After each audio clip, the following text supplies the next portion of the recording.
This video was brought to you by Stormberg, ABRP planner, MisterGreen, Kempower and Marcus Bil.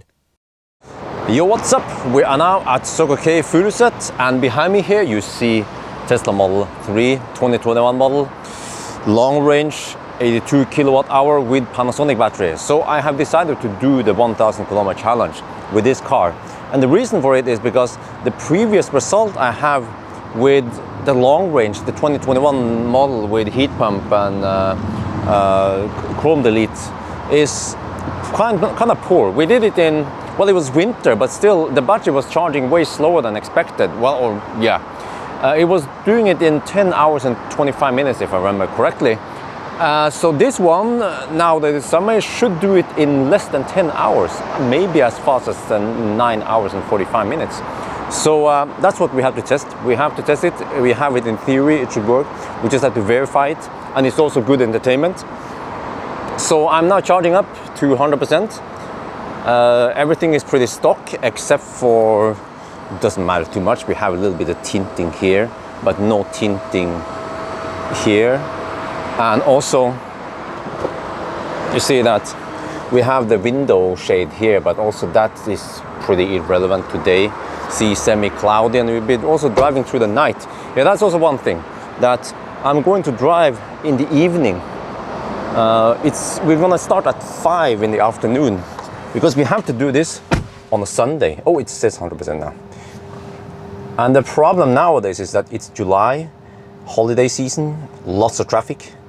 But if we drive in the evening now, it shouldn't be that bad. But of course we will have some traffic, which is still relevant and realistic. So now I'm just waiting. In 18 minutes we'll start, and we're gonna drive pretty far because this car is awesome. It kicks ass for the Lord. So I can show you this one. It says 100%, 45 degrees in the battery pack. Oh, that's kind of hot, but okay. And we're just waiting here. I guess the charging will stop soon. We are now at Svinesund, so as usual I will check the distance. It's Polizei over there. No, it's toll. The toll people. Okay. This car reports 115 kilometers here. I don't remember. It was supposed to be 114 exactly, or because I did measure 0.6% error before. Do we have to go 1010 or some shit again? Let me figure out what to do, because it's just a matter of a few minutes anyway. Maybe I'll just do 999.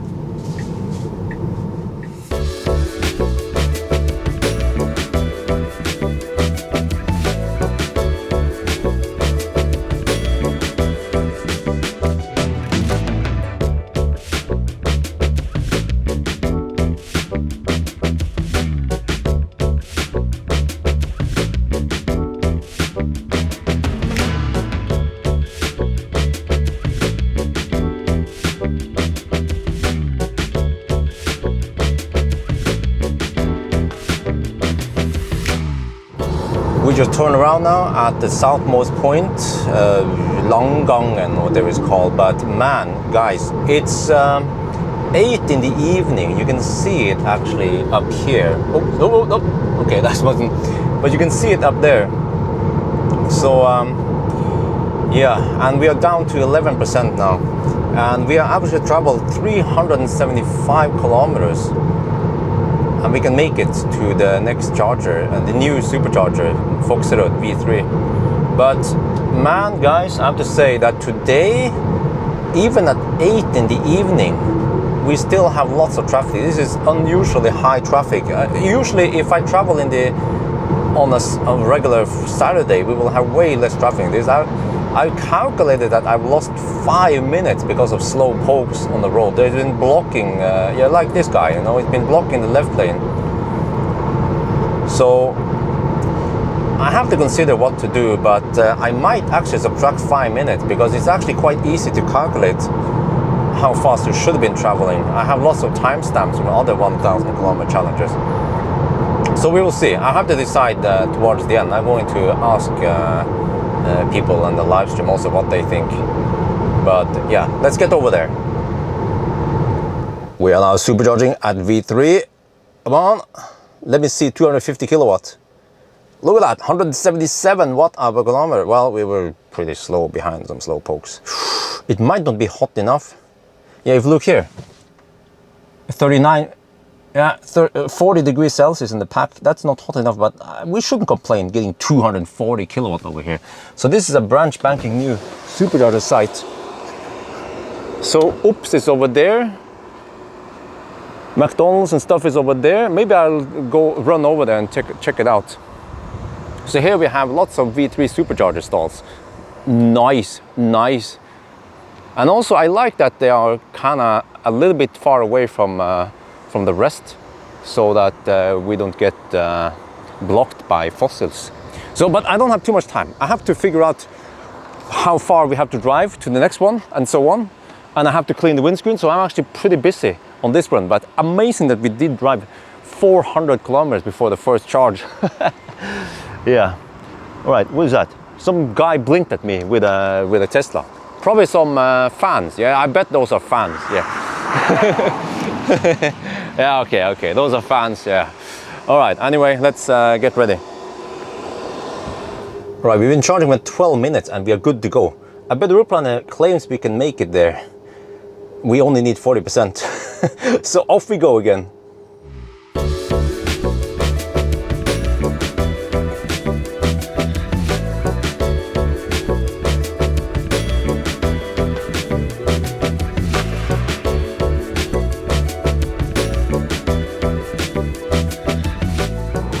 We are now passing by Oslo, and I realized I did a small mistake. I forgot to reset the trip meter before I went off.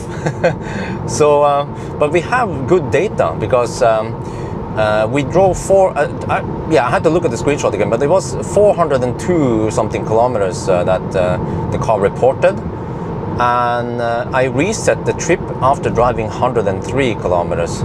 So now I also take into account the over-reporting error. And that means that we have to count down to 500 kilometers. This is the halfway point. It also makes sense. So a small mistake I did, no big deal. We have good enough data, so we just corrected for this. But it won't be 999. But at least we'll just count to 500, not some weird 506 or 7 kilometers or something. I think, yes, I've decided to subtract 5 minutes because the traffic today is just ridiculously high compared to normal. You know, even when you travel through Sweden, there's also some traffic around Gothenburg, but those guys, the Swedes, they don't slowpoke like Norwegians. The Swedes, they actually go with okay pace, and that's what you also find in other countries. But in Norway, it was going so slow. So I also have good data about it. So we're gonna subtract 5 minutes, fair and square, compared to the other test we do, like the e-tron GT at night. It's 9:40 in the evening now. So I started at 5 in the afternoon, but the e-tron GT started at 10 in the evening. I should have waited until 10, but I would be so tired. So yeah, this is good enough. All right, we're charging at Ioniq. Let me show you here. 170 is the previous leg, and then this one will show 67. So I did reset when this trip was 103. Yeah, so just showing you guys. All right, so now I have very limited time. I have to clean the windscreen, eat, go to the restroom, and so on. And we came here with 8.5% roughly. Yeah, let me see. Yeah, it's okay speed. Yeah, okay, not too shabby. Okay, we are good to go. We stayed here. Let me check, by the way. This is Ioniq, as you guys know it. So we have more than enough juice now. I have to drive 11 minutes. We're good to go again. We have to split this 3 more legs. 2 more. Wait. Let me calculate afterwards. But yeah, we have to hurry. Off we go to the north.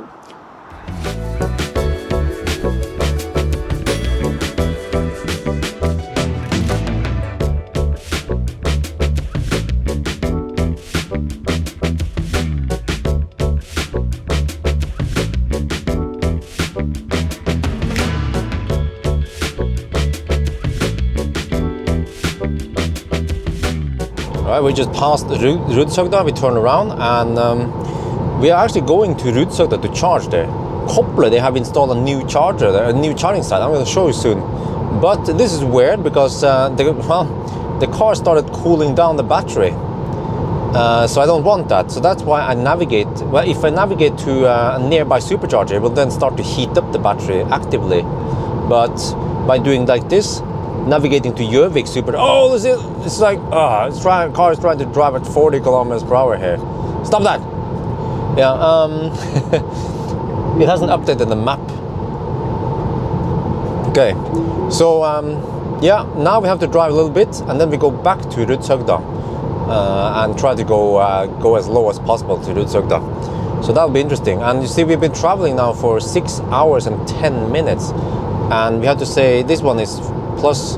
No, how is this again? You have to add 500, so 660 kilometers and 6 hour. Whoa, that is fast, man. Wow. Seems like we will be doing this in less than 10 hours. Maybe some people in the live stream claim 9 hours and 40, but even 9:45 would be awesome. So we shall see then. We are now at the 200 kilowatt Kopple charger, but we are only getting 132 kilowatt. What is this? Look here. 375 amp. I was hoping to get 500 amp here, so this is actually not going too fast. Not good. Let me show you here the location. So we don't have to stay here too long. So fortunately, we're not losing too much time. But you see, it's brand spanking new. It says up to 200 kilowatt, which is a bit misleading if you're only getting 375 amp. But okay, so these are Delta chargers. Let's see, do I see? Yeah, it says Delta here. See, Delta chargers. But Kopple, they added some extra stuff here. This is Kopple's own solution with a wire. And then the cables won't be dangling on the ground. So this is actually pretty smart. I like it. Yeah, whereas Kopple is just a charge point operator, whereas Delta is the hardware manufacturer. But Kopple added a little bit of this. I like those things. Yeah, but you see, this is a new site with 200 kilowatt fast chargers, and then the ones over here, they are not that fast. These are supposed to be the 125 kilowatt chargers. I guess, yeah, 125. So the Tesla will be charging even slower on these ones. But if I knew that it was going to be this slow, then I should have gone to the supercharger and at least get 140 kilowatt. But it's too late now. So whatever happens is the part of the trip, right? But at least I know next time that this one seems to be limited to around 150, I think, on, for example, an e-tron. But yeah, so normally I can show you guys. This is Rudshøgda. So normally I would come, okay, that's further south to Oslo, and I would come here, and I would exit right here, and then go the roundabout, go over the highway, and then turn back again. So this is actually a very nice location for other cars I do, to stop here and top up. But okay, so we have to check the stats, but the time now is looking really good. I have to do the calculation again and figure out how much more we need, but we need this one and then one more charging stop, and then we are done. We could actually have done it. I could have skipped one charging stop if I realized that this car was so efficient. It was averaging around 190 watt-hour per kilometer at night, but it is around 22 degrees Celsius, nice and warm outside. Yeah, nice and hot summer. Ugh. Okay, well, ooh, now we get 140. I switched off HVAC also, and the afterburner stopped. So 145 kilowatt. That's actually faster than V2 supercharger. And if you look now, yeah, it seems like 400 amp is the maximum. All right, that's good to know. If you know that these chargers can deliver 400 amp, and then if you come here with 400 volt, let's say e-tron should be able to go flat 150 kilowatt from the bottom, if it can take it, of course.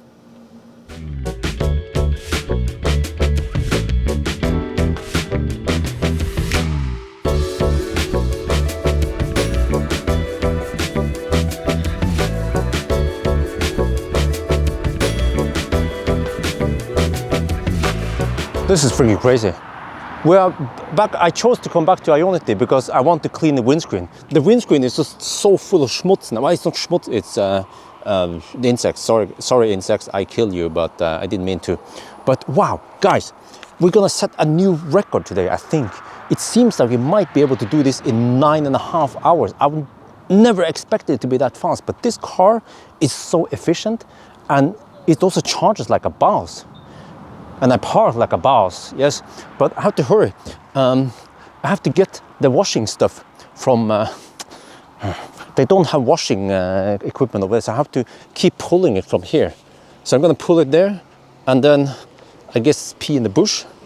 And I don't have much time, because this is the last charging stop, and we're about to finish this in about an hour-ish only, an hour and a half.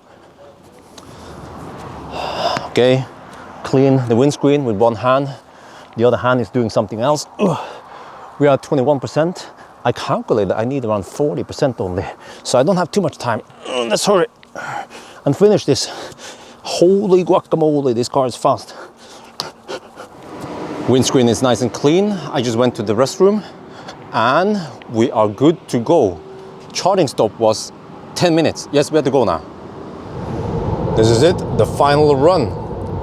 And it's now 1:30, which means that we've been traveling for 8.5 hours, and we are on the final run already after 8.5 hours. And 388 is the trip meter, so it means we have to drive another 112 kilometers only.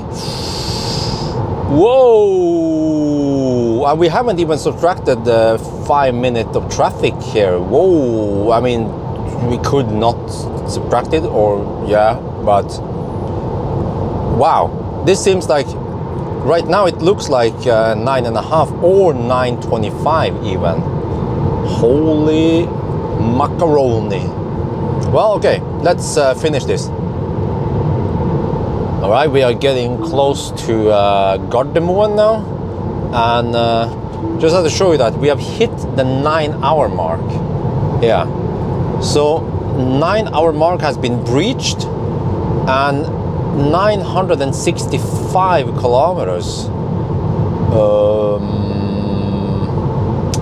Okay, well, I've double checked and triple checked all the numbers. They are correct. You can also double check by checking on Google and everything. I have documented everything. So now I'm just waiting for people to comment and ask me how much I really cheated, but I don't think I have done any mistake, made any mistake really. And my test can easily be tested. I mean, anyone can do the test themselves to verify this, you know. All right, this is it, the final countdown. 999.0. What? Okay, let's say 4992. Yeah, let's do this. I'm just confused now. 4993.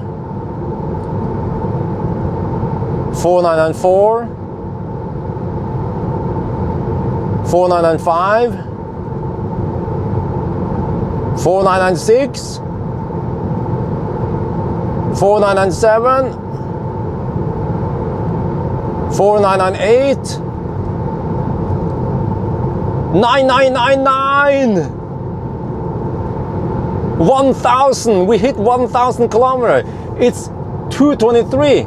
Whoa, 9 hours and 20 minutes. The slow clap. 9 hours and 20 minutes. Wow, impressive. We're back at the starting point now, Circle K, and wow, again, I'm so happy that I did this test. Actually, lots of people in the live stream, they were happy that I did the test. First I thought, what is the point of doing it? But it is actually a good point, because just saying that the car should be able to do it in 9 hours and 25 minutes is one thing, but actually doing it and showing that it is possible is actually more entertaining and more satisfying to watch than to just look at the spreadsheet. And yeah, and I still don't know why I managed to do it in 9:20 and not 9:25 like my calculation, but because my calculation is not 100% correct. It might vary by plus minus 5-10 minutes. So that's probably why. So 9:20 really Or you can say, okay, Bjørn, it's not fair to subtract the 5 minutes because of traffic. Traffic is not, okay, 9:25. It's still faster than e-tron GT. But in all fairness, the e-tron GT had some rain and colder weather, and it had fatter tires. So I think the e-tron GT, and the e-tron GT also had to stop at Shell Grelland, and it was charging semi-slow because actually the e-tron GT uses a voltage doubler.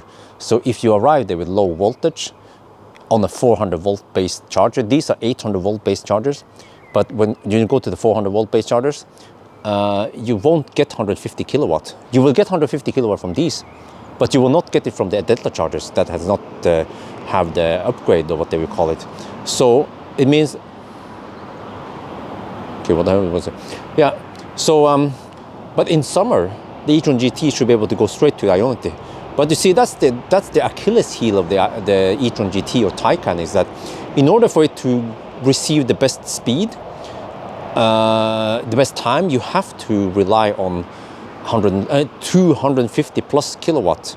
150 kilowatt like these ones, they almost doesn't cut it, you know, because the car is also semi-thirsty. But this one, even on V2 or at Rudshøgda, where I was getting only 150 kilowatt, it was still okay. I mean, it was about 1-2 minutes slower, but the car is just so efficient. So it still did it remarkably fast. But this also made me thinking, you guys remember the Standard Range Plus with the NCA, but not from China, the Fremont Standard Range Plus did it in 10 hours. And I noticed that the LFP battery was charging way faster than the Fremont battery. So which means that the Standard Range Plus with the LFP, the made in China Standard Range Plus, should make it in 9:45 maybe. So again, I can talk about this, but I'm gonna not do the talk, but do the walk. And I'm going to check how fast the LFP is, because then you guys can decide, okay, this one does it in 9:20, and then the LFP Standard Range Plus, which is a lot cheaper, might do it in 9:45, which is just 25 minutes slower. Is it worth the time? Yeah. So yeah. Anyway, long speech, but what else should I say? Oh yeah, Ioniq 5. I need to test Ioniq 5. But from what I heard, the Ioniq 5 might not have the same range as this car, and which is a disadvantage for Ioniq 5. Ioniq 5 will charge like a boss, that's true. But Ioniq 5 is also slightly thirstier, actually quite a lot thirstier than the Model 3. So Ioniq 5 might not be able to beat the Model 3 this summer. And we don't know what kind of weather I get, because the problem with the Ioniq 5 is that I only get it for 29 hours. When I get the car for longer, like this one, I can try to time it so we get nice weather, and then we go for the test. So unfortunately, we don't know how fast Ioniq 5 will do it, but my gut feeling says that Ioniq 5 won't be able to beat the Model 3 here. So we will see. So I think that's going to be it for now. I hope you guys enjoyed this video. As always, thank you for watching, and talk to you later.